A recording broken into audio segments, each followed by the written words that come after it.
پښتو الفبا. خوږو ماشومانو راځئ چې د پښتو الفبا زده کړو. الفبا.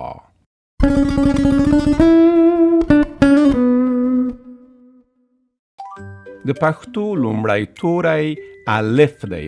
الف. سلام، زه الف یم. الف څلور اوازونه لري. ا ای او آ. ا ا ا آ. ای ای ای آ. او او او آ. زما سره یې ووایئ. ا ای او آ.